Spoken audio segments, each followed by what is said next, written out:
Hi everyone, this is Ishika Kesarwani and I welcome you all to the Tech Podcast.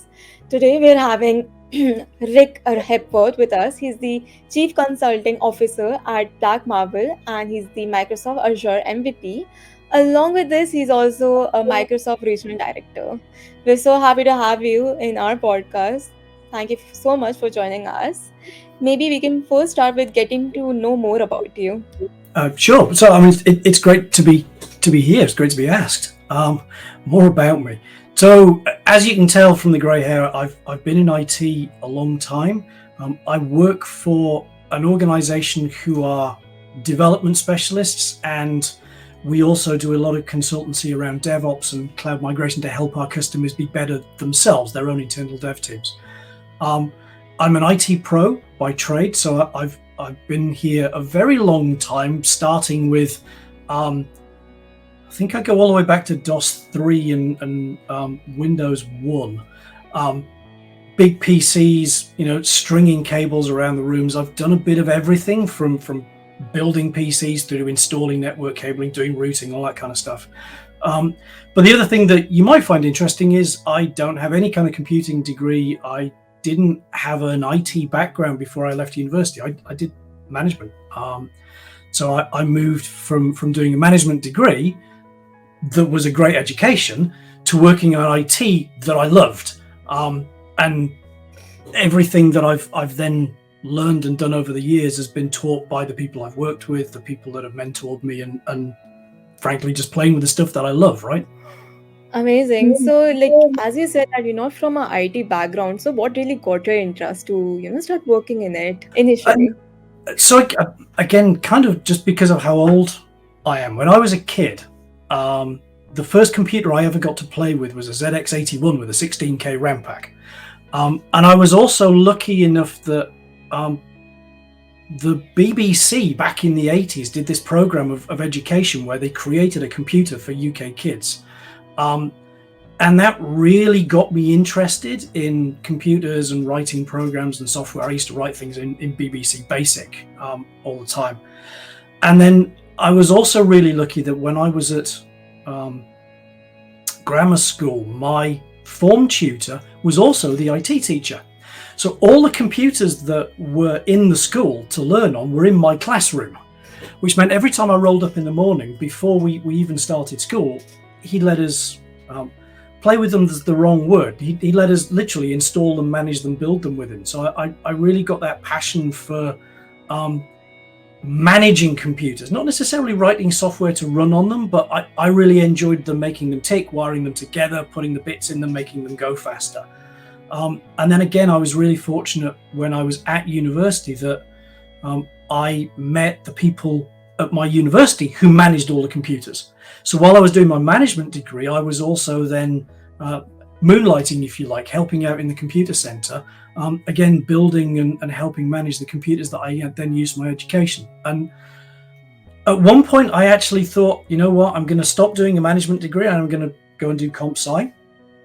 And the people that I was working with in the computer center said, no, don't do that, Rik. And it was one of the wisest pieces of advice they've given me. They said, look, we can teach you the technology, but we can't teach you the management, the marketing, all that kind of stuff. And if you want to do well in a career, that's really important.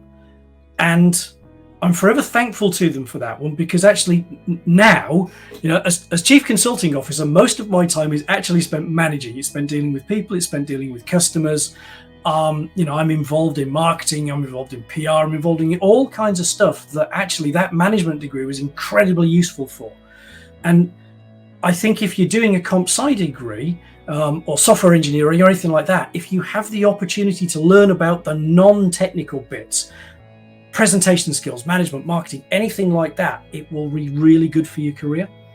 Yeah, indeed. That is actually very true. Your soft skills is probably one of the main thing which people focus on while hiring you, because you can build up the skills, you can learn any technology that you want to, but getting these skills is very important. So one should actually focus on these. Well, Anyways, if you think we run in sprints, right? If you can't talk to people, how are you going to work in a stand-up? Yeah. And it's something that I think a lot of people who come out of computer degrees don't always have that much experience of. We are we're a team. You can't. Yes, you can write software on your own, but if you're going to do it at scale for an enterprise customer, you're working as part of a team, and you've got to be able to communicate with that team, and frankly, just enjoy working with other people. You can lock yourself away occasionally and zip the coat up and go, but you've got to come out and communicate every now and again. Indeed. So, like, I see that you've been in the IT industry for such a long time. So, how were the scenarios at that time and how it has changed in this generation? So it's really interesting, actually, that it's changed and it hasn't. So when I first started, we had NetWare servers and IPX networks and all that kind of stuff. And it's really interesting because I was having I did a workshop just a couple of days ago this week for some of my team.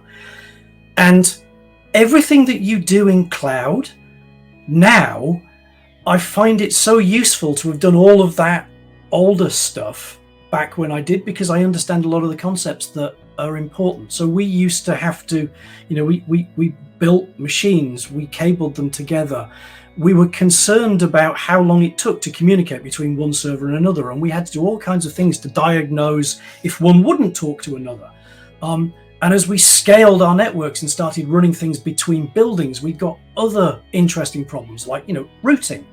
And then, because back in the olden days, we weren't connected to the internet, so we didn't have to worry about these things called firewalls and people trying to get into our networks from outside. So all of that sort of came along during my career. And everything that I've done, if you look at what I do now, I now talk to people about putting their applications in the cloud, where all of the services in the cloud, right, are disparate and they're connected via networks. And you have to understand what the network protocols are and how you debug them and what a firewall is and how do you tell if you can't talk to things. And then the software layers on top. And actually, if you squint, it looks very similar. The tools that we use have moved on incredibly, and just little things like the development environments. I mean, Visual Studio now compared to, I don't know, a DOS, Bull and Pascal editor of 30 years ago is night and day.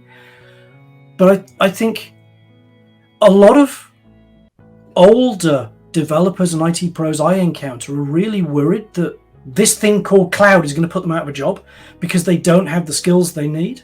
And I also see the flip side where I see young people coming into the industry and they go, oh, well, we're doing cloud and we're doing development. And because it's cloud, we don't need to worry about any of this stuff over here that you old timers had to deal with.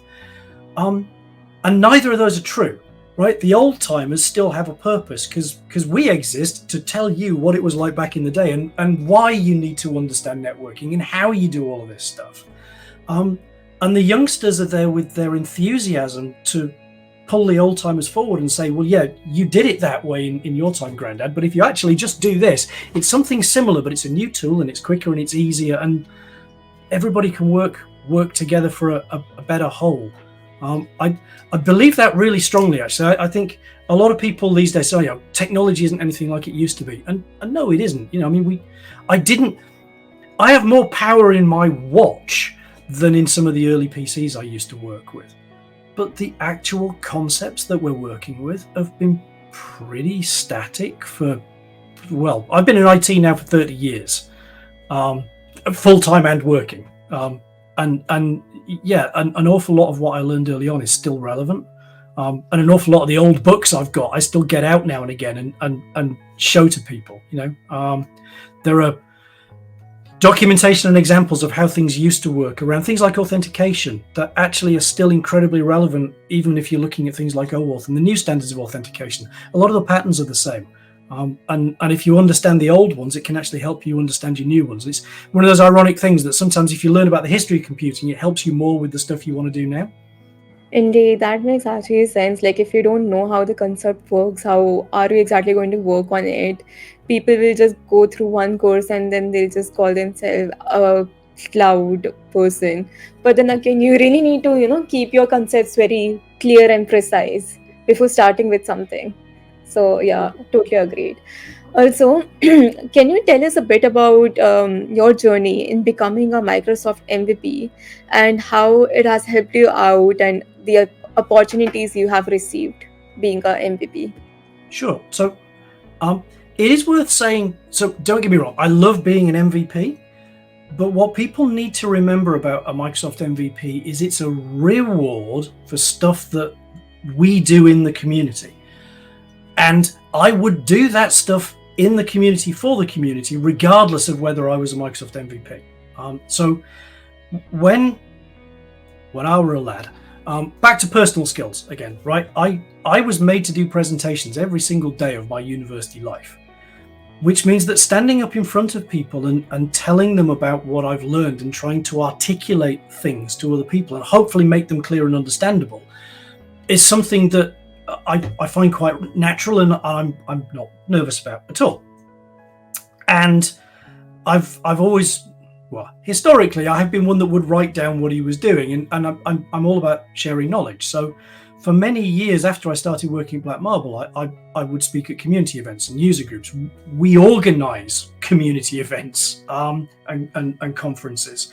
And I would blog about the things that I was learning as I was figuring stuff out in my day job.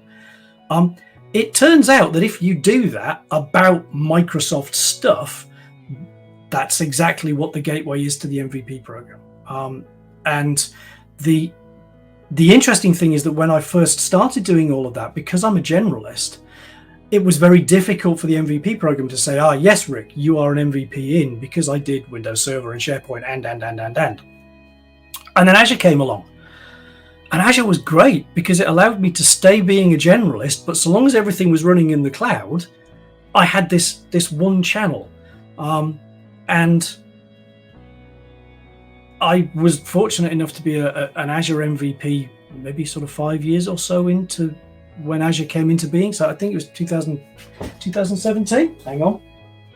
2014, I'd been an MVP since. And there were only about 100, 120 Azure MVPs at the time. And that was an incredible experience because so there's a thing every year called MVP Summit where MVPs get the opportunity to travel to Redmond and meet other MVPs and importantly meet the product groups. And if you like, the coolest thing about being an MVP is the fact that I can talk to other like-minded people in the community and get to know them and become friends with them in the context of our relationship with Microsoft. And the product groups talk to us about what they're doing and they ask us for feedback. And that means that if I need to, I love the fact that I have friends who are on Microsoft product groups and I can reach out and I can ask them questions.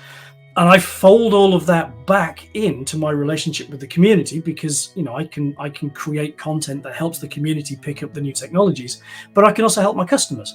Because if a customer's got a problem, then I can say, well, hang on a minute, let me go and try and talk to the product group and we'll see if we can find an answer for that. I'll put them in contact with each other. Because what a lot of people don't realize is the product groups at Microsoft really want to hear from customers because they want to know how you use their stuff, particularly if it doesn't work for you or if you're doing something really cool with it. And it's a bit of a virtuous circle. I was doing the community work. I will do the community work anyway, but it gave me a focus, which gave me the MVP, which gives me a lot of the content, which means I can do more community work, which means I get renewed. And every now and again, you'll see people who say, I've not been renewed as an MVP. Remember I said it was a reward. If you don't do stuff through the year, then they may not renew your MVP award because you're not supporting the community in the ways that you used to. But you shouldn't feel guilty about that. You're still a member of the community. And if you do more, then they might re-award it. I don't like the impression that some people have from the outside that we MVPs think we're this sort of elitist bunch that have access to, we know stuff you don't. It really isn't like that at all. Yes, we get some access that might be more difficult for other people, but it's not a closed door to other people. It really is we do this stuff because we love it, and Microsoft like what we do, so they give. I feel it's more like a token of appreciation for helping out the community that we've been doing. So that's a really good thing. And helping the community is probably the best thing because I have seen a lot of people have started their journey just because they were a part of this XYZ community. So definitely community is the best place to start your career with, because everyone is there to help you out no matter what, and no one is going to judge you No, in it. absolutely. I mean, I'm part of a group that organises a couple of events in the UK, DDD and DDD North. DDD stands for Developer, Developer, Developer. You remember Steve Ballmer running around on stage at one point shouting "Developers, developers," and it was so Developer, Developer, Developer runs at Microsoft campus in Reading. It wasn't started by me, but I got involved and helped. And the whole aim of the DDD conferences, there are lots of them now around the world, is it's by community for community. Anybody can submit a session, and we take votes to see what sessions are accepted, and we try and make it as open as possible for both speakers and new speakers and the audience to come. It's a completely free conference. It's just come, learn, share your knowledge with the audience, and share your experience through conversation. And I think user groups are the same, right? If you're interested in this kind of thing, you want to learn, go and talk to other people about what they do and how they do it, and it will really, really help you. Yeah.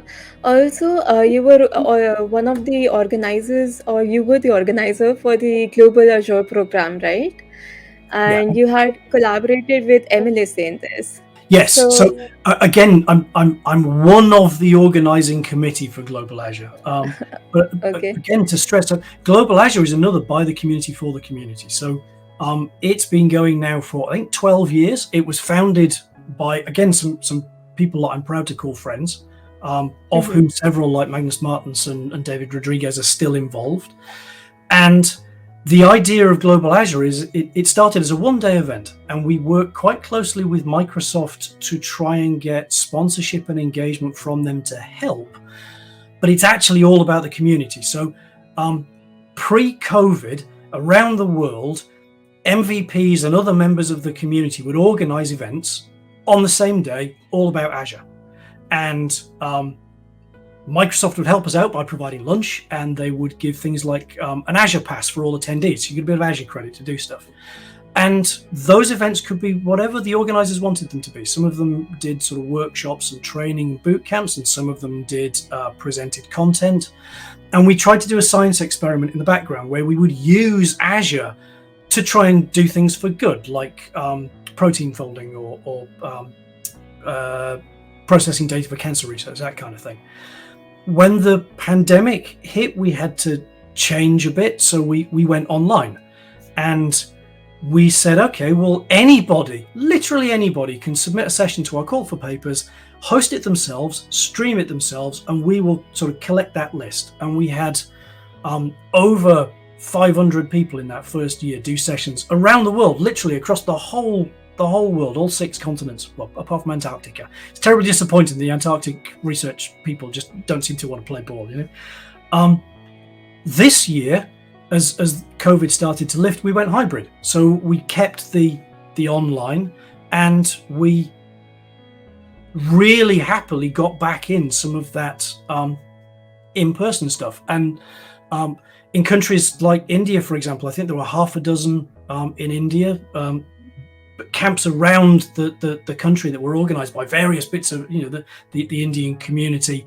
We've got camps in places like Nepal. One that I was particularly interested in was in Mauritius. So we did a lot of work this year with Microsoft with something called the Student Ambassador Program that they have, which is all about helping young people get into that sort of tech community and learn skills that they will need as they move into industry and get jobs. And the student ambassadors were great. They stood up entire in-person events. I think they organized 3 in-person events around the world, and a good couple of dozen of them, bearing in mind we only talked to them a month before Global Azure, right? And they just piled on and put loads of content out. And I think if you are a student and you want to get into technology and you're looking at the Microsoft technology space, then you should definitely look at the Student Ambassador Program. And we're going to try and carry on that relationship with Global Azure moving forward. Great. Also, one more thing I wanted to ask you is that what advice will you give to a student who is starting their career in the IT industry that you have learned throughout your journey, from all the ups and downs and getting out of your comfort zone, like how you shifted from management to IT? So I think, It sounds glib, but the most salient piece of advice is never stop learning.